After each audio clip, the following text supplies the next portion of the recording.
Welcome to Anther Dish, the show about food, culture, and identity. I'm your host, Dr. Sarah Dugnan.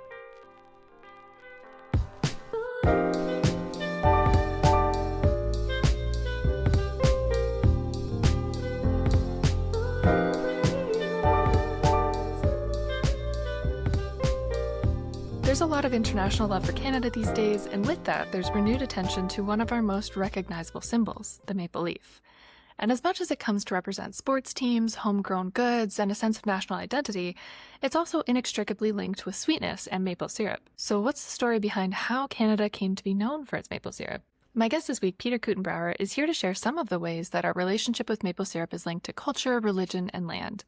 Peter is the author of the recent book, Maple Syrup, A Short History of Canada's Sweetest Obsession. Peter grew up on a farm in Quebec, with his career as a journalist taking him to jobs across Montreal, Ottawa, Mexico City, New York, and Toronto. Among other adventures, he covered the Oka crisis in Quebec, crossed the Atlantic on a container ship, sailed the Great Lakes on a bulk grain carrier, and was detained by guerrillas in the forests of Chiapas, Mexico. In 2021, he became a registered professional forester. He presently works as a journalist, forester, and teacher. His family makes maple syrup in their sugar bush in Medoc, Ontario. Today, Peter speaks to some of the important foundations in appreciating the history of maple syrup, including historical and contemporary Indigenous maple syrup making practices, the specific cultural and religious elements that made Quebec the largest producer of maple syrup in the world, what the maple syrup mafia really is, and the impacts of technology and climate change on flavor, and more. Here's my conversation with Peter. All right, welcome to the show, Peter. How are you doing today? I'm well, thank you, Sarah. Thank you so much for joining me. Do you mind sharing a little bit about who you are, where you're coming in from today, and the type of work that you do? Yeah, sure. My name is Peter Kuitenbrouwer. I'm in Toronto right now. I have spent many years as a journalist and worked in a bunch of different places, including the Gazette in Montreal. I worked in New York for Radio-Canada, and I worked in Mexico City for a newspaper, for example. Back about 30 years ago, I moved to Toronto and got a job at the National Post. So I worked there for 20 years. So lots of journalism in there. And then in 2017, I left the newspaper and went back to school at the University of Toronto to get a Master of Forest Conservation. So my current life sort of straddles the worlds of writing and forestry. So I'm a registered professional forester, and I do some work managing forests and writing forest management plans. Awesome. That's a really interesting intersection too, because I feel like you don't often get people that have that like hands-on experience, particularly with forestry, that are also, able to write the media articles and spread that engagement publicly as well. Yeah. It's been interesting. My wife was less thrilled than me about this idea of me quitting my day job at the National Post to go back to school and do forestry. So it was a bit of a curve. And that said, I've managed to build a career out of it. Well, fantastic. I'm happy to hear that. So in terms of writing the maple syrup book, there's this really cool blend of your personal family history with maple syrup making and this larger cultural backdrop. And given your life experience as a reporter, can you talk about how the idea for the book started to shape up and what it was like bringing in those personal components to it as well? Right. So just to back up a tiny bit, my mom and stepfather bought 600 acres of hardwood forest in Quebec when I was a kid, and we moved there, and they were both immigrants and nobody had any idea how to make maple syrup, for example, but we had nothing but trees and nothing but snow. So we learned on the job. So that's kind of the underpinning of it for me as a kid. I'm a writer, and I always thought that maybe I would write a book about maple syrup, but I always thought that maybe it would be a kid's book because I have written kids' books. And one of the most profound things that happened to me as a kid gathering sap from trees in deep snow in spring with inadequate footwear was the wet socks. Oh, yeah. So I always thought that the book would be called Wet Socks or something, and that would be my maple syrup book.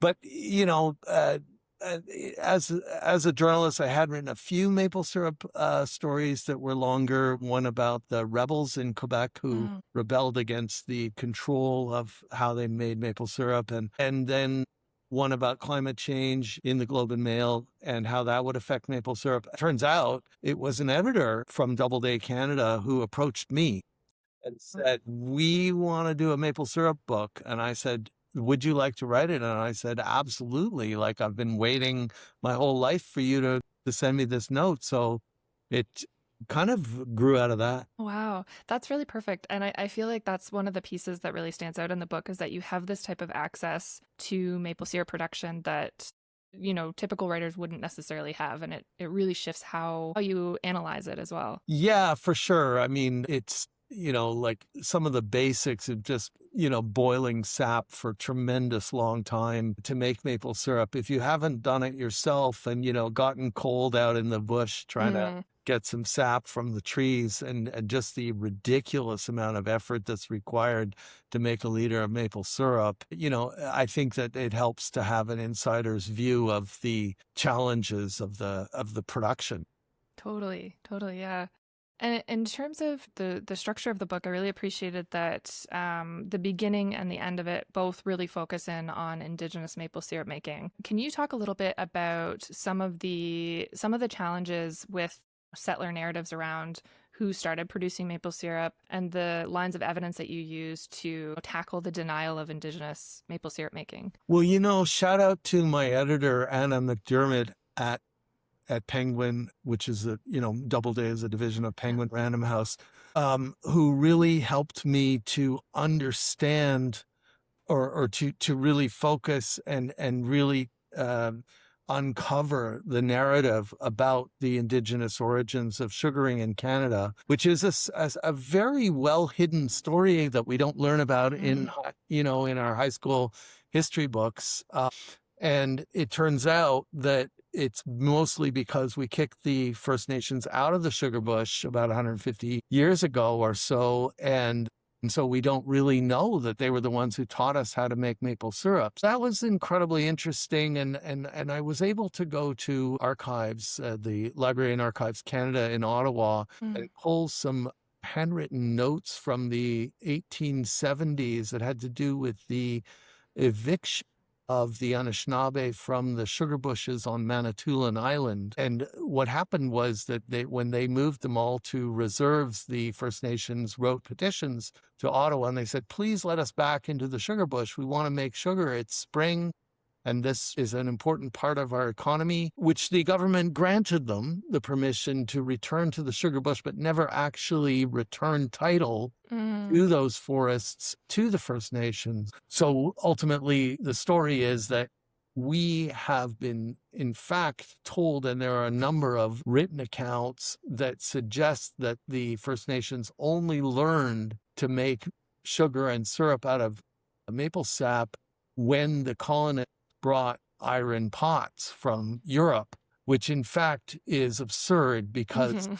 if you do some research, you can figure out that First Nations have been cooking lots of things with clay pots over fires for thousands of years before colonists got to the Americas. So, clearly they had the technology. And if you go back and read the record, you can see that there was lots of sugar in the First Nations diet before settlers got here. Yeah. I also really appreciated that you brought in archaeology to it as well, because as someone that has an archaeology background, it was one of those very compelling pieces to that story. I think quite often we take for granted the idea of what maple syrup represents in Canada, and so you unpacking it in such a thoughtful manner really challenges, as you said, like what kids are being taught in school about it as well. Yeah, thank you, thank you. I did find it interesting that even the North American Maple Syrup Producers Manual questions whether the First Nations had the technology to make sugar out of maple sap before colonists got here. And there's this other theory that they put hot rocks into wooden vats filled with sap, and that the hot rocks then boiled the sap down to syrup, which Mm. sounds like a very impractical way to make maple syrup. So, yeah, thank you, Sarah. I appreciate it. Yeah, yeah. I worked out with Six Nations First Nation for quite a long time, and that was something like they have a huge movement to reconnect with pre-contact foods through their health programming, and that was one of those things that kept coming up too, is the role of maple syrup in dishes, not just like sweets and treats, but how it played into other parts of meals as well. So yeah, so it was cool to see that you're rebuilding the story of maple syrup in a more thoughtful way as well. Yeah, and also pushing it forward, which again, I Yeah. would like credit my editor for saying to me, "Hey, I don't just want you," because there's a famous book, and maybe some of your listeners have heard of it, called The Maple Sugar Book by Helen and Scott Nearing, which I highly recommend. That was the Bible of my parents making Mm, maple syrup back in the 70s, but it was written in 1950. They have a whole chapter in which they are unambiguous. They say the First Nations taught us to make maple sugar. mm, That being said, what my editor pushed me to do was to also write about the First Nations that are making maple syrup today. mm-hmm, And so one of the places that we get to visit in my book is Wasauksing, which is also called Perry Island in the Perry Sound in the Georgian Bay. It's a huge island, and there's only a few hundred people living there, the Anishinaabe people. Wasauksing First Nation, they have a pretty substantial sugaring operation, and they make thousands of liters of syrup in spring, and they've got technology. They're not afraid of technology, and they marry it to their own Indigenous heritage and traditions and faith, and it's encouraging. yeah, yeah. I was excited to read about that too. I spend a lot of my summers up in Kildare, so it's like quite close to Parry Sound, and that was one of those things that I would have had no idea about had I not come across it in your writing. So I think it's really encouraging to see that shift and how you shaped that as like moving to maple syrup toward future production as well. So I wanted to talk about Quebec as, you know, as this home of maple syrup production in terms of, you know, culture and religion and landscape. What makes this a place where maple syrup production really thrives? There's so much in that, and I spent a lot of time in my book trying to unpack that because, of course, 3/4 of the world's maple syrup comes from Quebec, which is an Mm, incredible statistic when you consider that the northeastern U.S., for example, Ontario, New Brunswick and Nova Scotia, have very huge sugar maple forests, and they clearly, if they wanted to, they could make a lot more maple syrup than they do. So why is most of it coming from Quebec? And the answer appears to mix a bunch of factors. One of the things that I know personally from my own childhood, which was that when we got off the school bus in spring, we had to go straight to the sugar bush and gather the sap because the trees had been dripping all day into the buckets.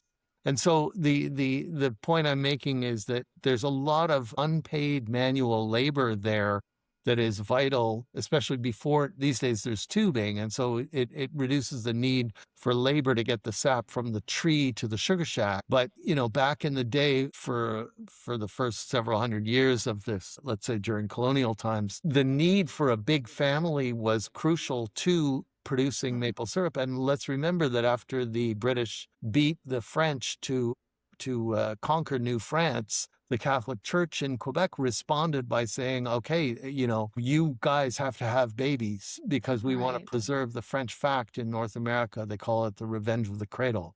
And so the French had kids, and the stats show that the average French family in Canada, throughout the 19th century, right up until really the 1970s, was a lot bigger than the average English Canadian family. And so you had all these kids, and there's even stuff, I wasn't able to confirm this, there's even some suggestion that March break itself was created to send the kids to the sugar bush to go gather the maple sap. Oh.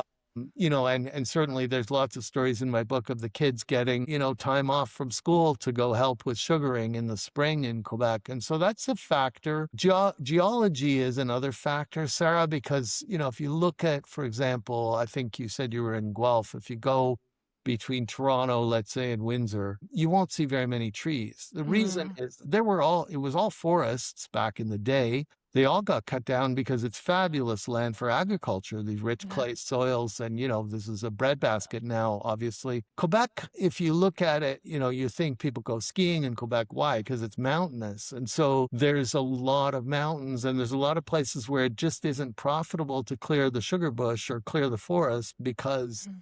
you can't plow it up for wheat or corn, and so that really is a factor in terms of, we cut down our sugar bush, they left theirs standing. There's also the influence of the Catholic Church in another factor, which I find fascinating. It used to be called the Catholic Cultivators Union, Union des Producteurs Catholiques.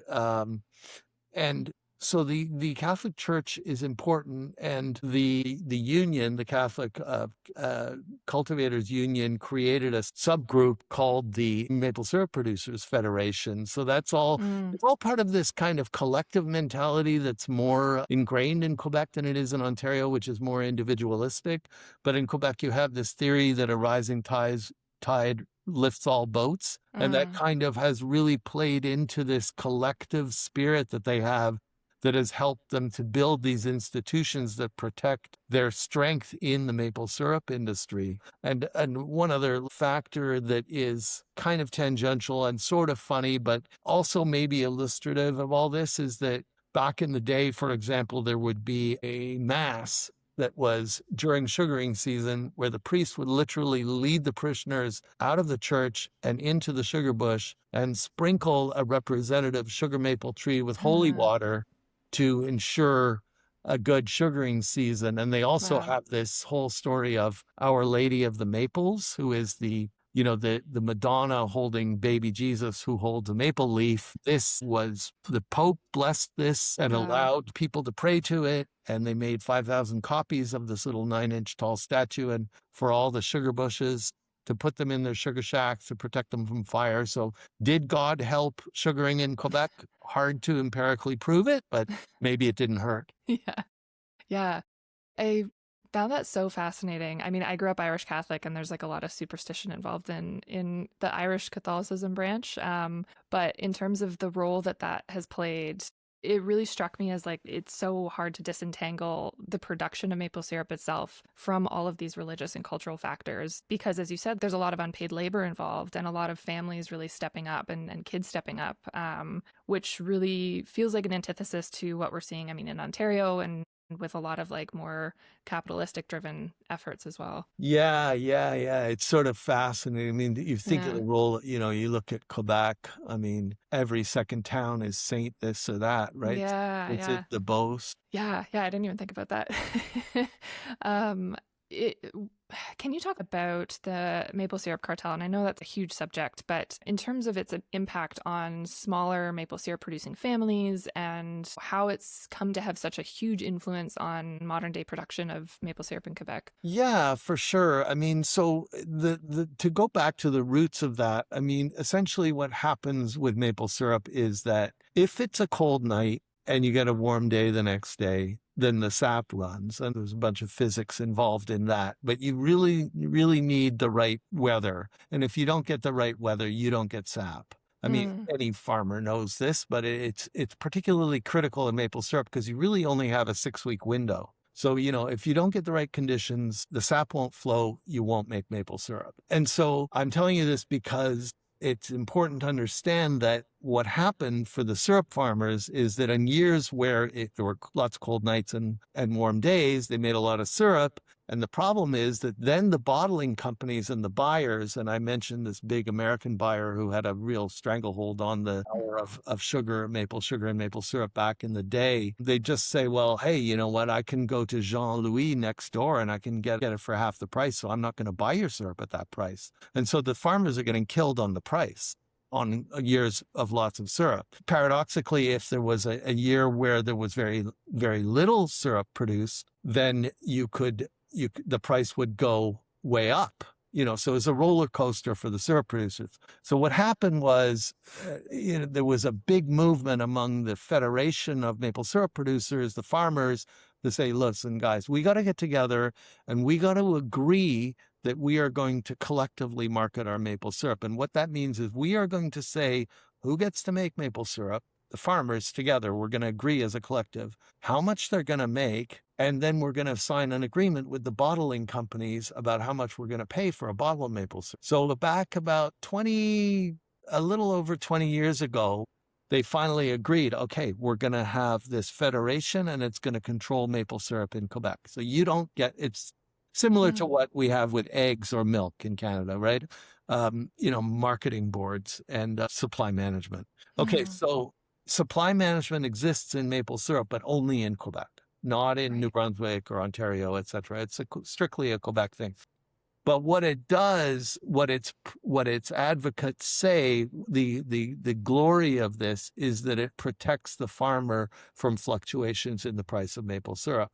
So the farmer knows day in and day out how much they're going to get for their syrup, and so they can invest, for example, and buy other sugar bushes, buy equipment, buy tubing, buy evaporators, buy bottles, whatever they need to buy, and they know they're protected on the price. The theory and the reason behind it, and I'm getting to the answer to your question, Sarah, which you asked about how that affects smaller producers. You know, the reality of it is that some producers hate the system, because the thing about it is that, let's say you make, I don't know, you have to imagine that in the syrup industry, when you start talking about volume, all of this stuff is moving around in 200-liter, you Mm, know, barrels, which are similar to a barrel of oil, only just much right. more expensive than a barrel of oil. Yeah. And so this barrel economy, these big barrels of syrup are moving around. And the thing is that they come to your place, they pick up all your syrup at the end of the season, but you don't get paid, Right. because of the marketing board. And the way it works is that you have to wait.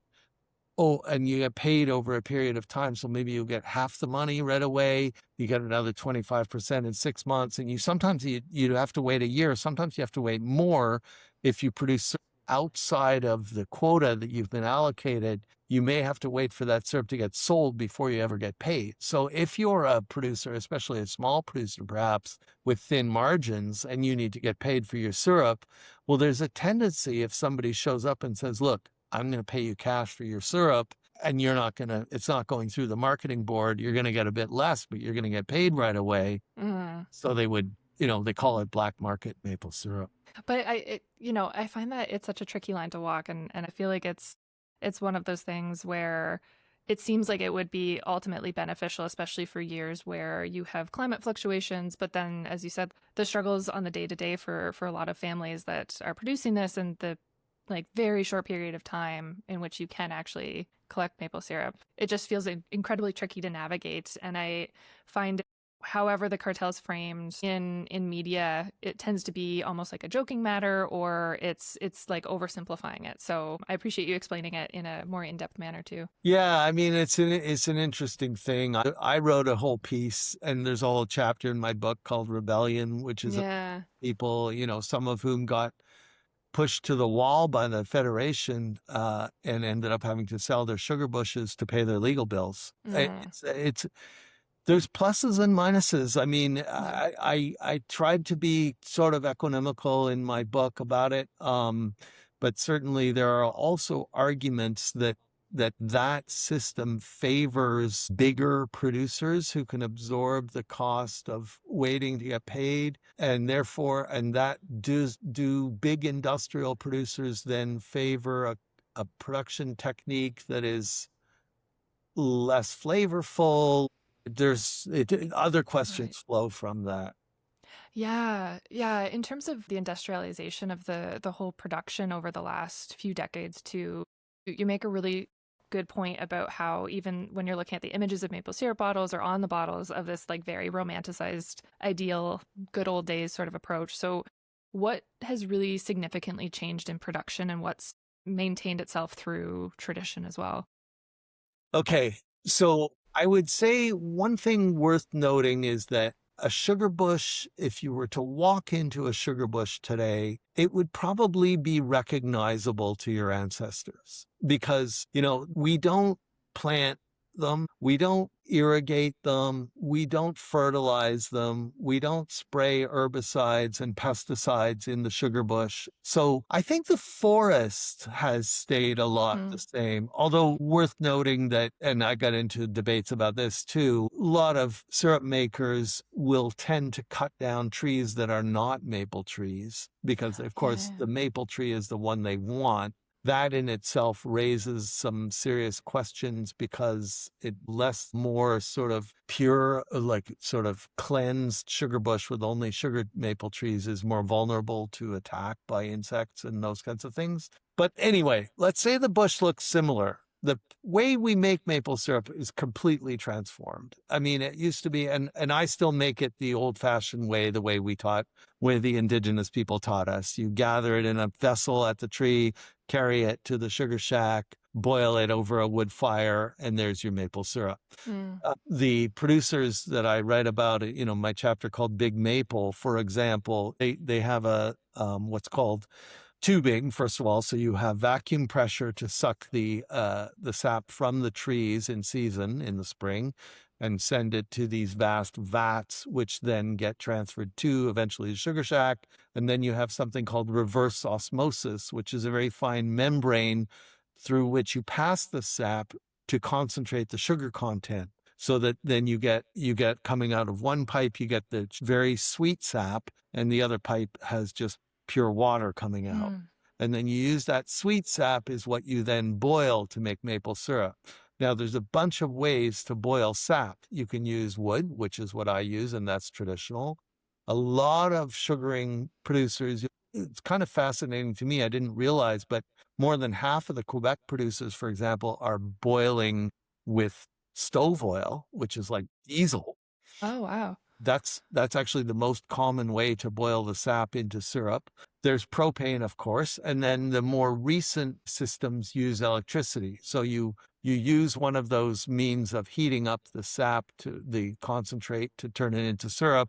Then you force it through a whole series of other filters to clean out the impurities, the sugar sand, etc. And then you have your maple syrup. So it's totally transformed. Wow. The thing that really surprised me about that is, when you hear the term sugar shack, you think of like a little cabin in the woods. And then to hear about how much it's changed and mechanized through time, the shack seems like it doesn't necessarily capture everything that's happening there too. No, it's these places are big industrial operations, and they're actually, it's funny, and maybe it's not even nice to say it, but in some ways they're not really nice places. I mean, it's Mm, more like if you've ever walked into the furnace room of a high-rise building, that's more what it feels like. I right. compared it in my book to the engine room of a ship, Hmm.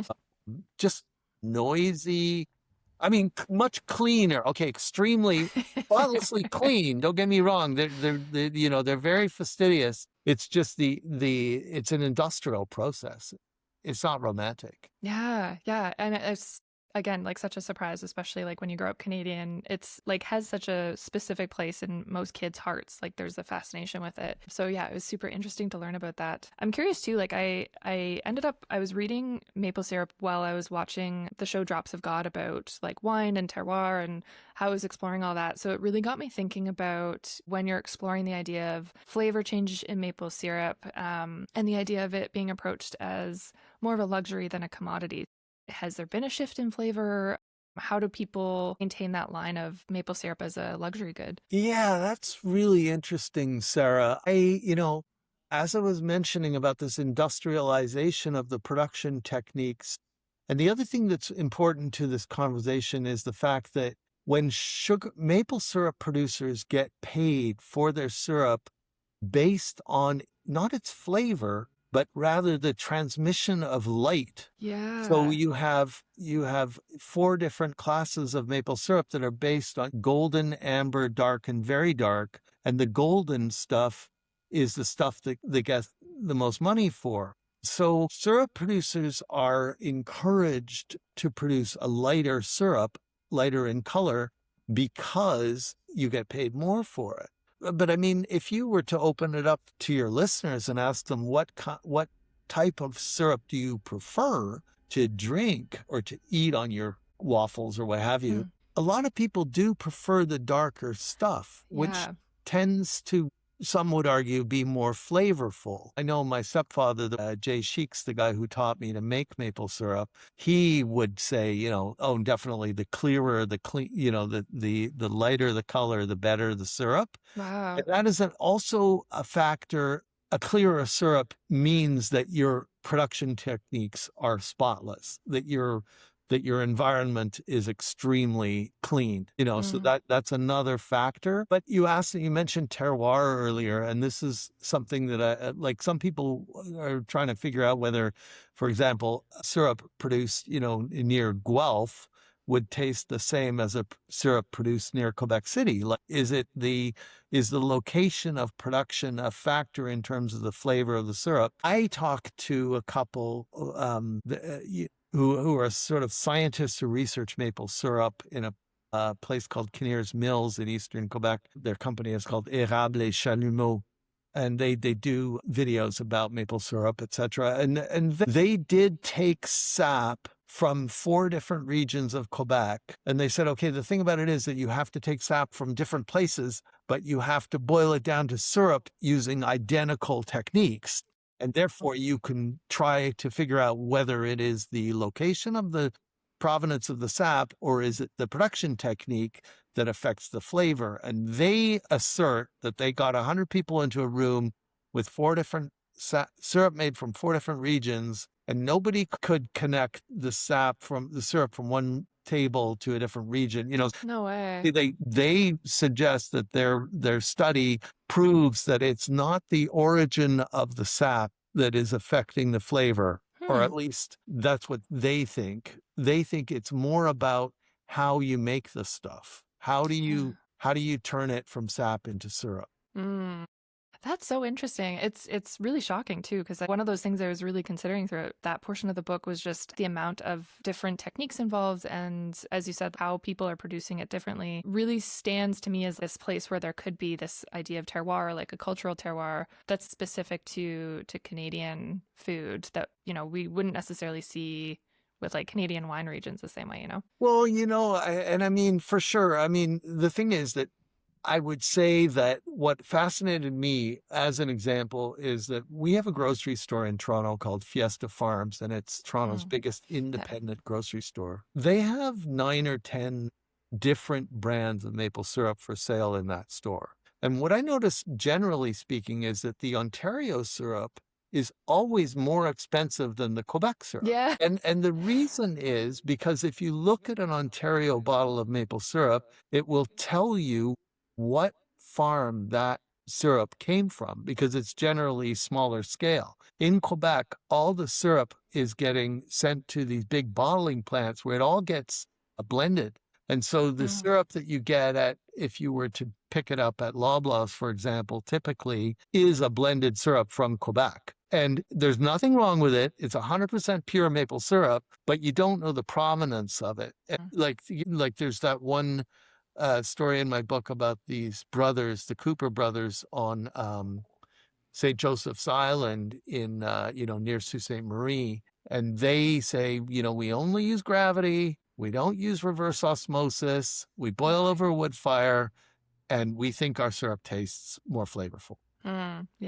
Yeah, it's such a fascinating place, and I think it really has made me reconsider. I had to restock on maple syrup after I read the book, and so I was scanning the grocery store and taking note of all these little things that weren't necessarily apparent to me before. And you mentioned purity before too, where I think that seems to be that marker for most people when they're looking for maple syrup, is like, is it pure maple syrup, or is it the corn syrup watered down version? Seems to be the bigger point of concern too for many. Yeah, in the States, in fact, you can buy syrup that is just flavored with maple, but it's not real maple syrup. There is a law on the books in Canada, which I found out researching this, that says you can't put a maple leaf on anything or call it maple syrup unless it's 100% pure maple syrup. And that is a law on the books in Canada. Wow. So that kind of leads to the next question that I wanted to ask, because, we have such a dynamic relationship with the maple leaf, with maple syrup in Canada, but given all the research that you poured into the book and everything that you've learned speaking with different First Nations peoples and communities about their productions of maple syrup, what is the symbology of maple syrup in terms of it being like this Canadian emblem come to mean for you? Wow. Okay.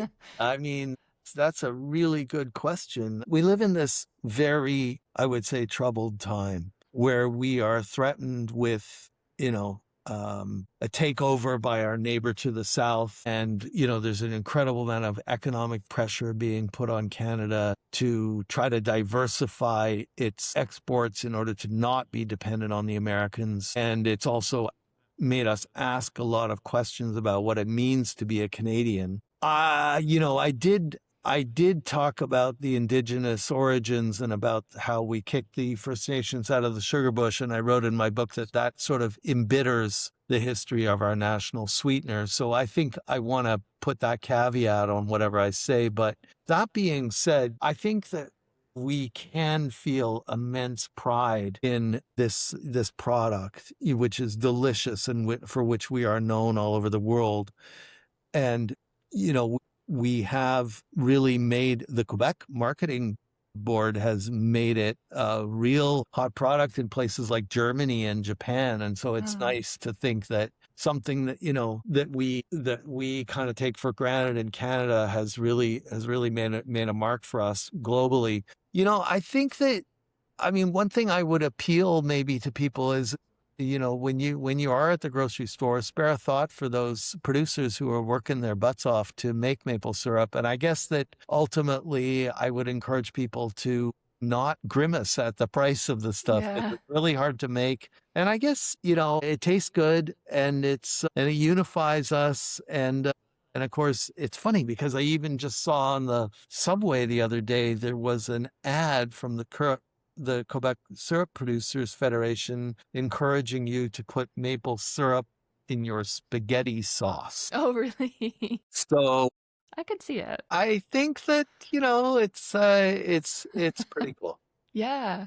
Yeah. To that point too, I feel like the way that you've contained the idea or like the exploration of climate change in your book through maple syrup also allowed for some really interesting explorations with that. And I guess as like a final question for you, thinking toward the future and towards shifting climates and how that affects maple syrup production, from your perspective, both as forester and writer, what are some of those things that we can do, or what do you think is needed to ensure that we can protect maple syrup season going forward? Well, the key thing is to slow and reverse climate change by shifting to a low carbon economy. That's a, you know, a generational and a global effort that is vital in so many ways. So maple syrup is just one manifestation of how global warming really threatens our planet. So I guess just reducing our consumption of fossil fuels is vital. And why? Because if the planet warms too much, we will not have the freeze-thaw cycle of spring that causes the sap to flow. There are places in Connecticut that I mentioned in my book where a couple of years ago, winter of 2023, never got a winter and they did not make any maple syrup. And these are places that have been making syrup, you know, that family for 10 or 15 generations. So it's pretty sobering and really troubling to think about that.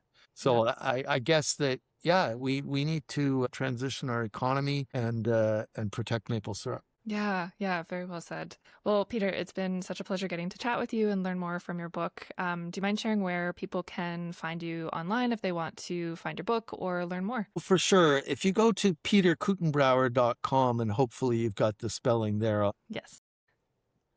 You know, you can click on the writing tab on my website, and you can buy the book. You know, you can certainly get it at Amazon, get it at Indigo. There's also a button there to click on to get it from a local retailer to help maintain or protect the independent bookstores across Canada. So yeah, lots of places to find my book. Awesome. Thank you so much, Peter. It's been such a pleasure chatting with you. You're welcome, Sarah. Have a good day. That was Peter Kuitenbrouwer.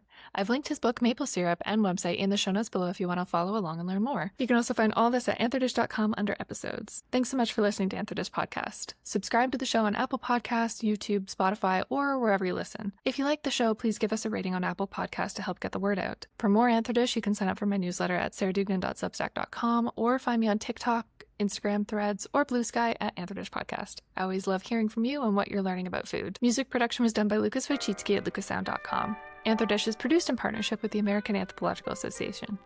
Thank you so much for tuning in, and we'll catch you next week.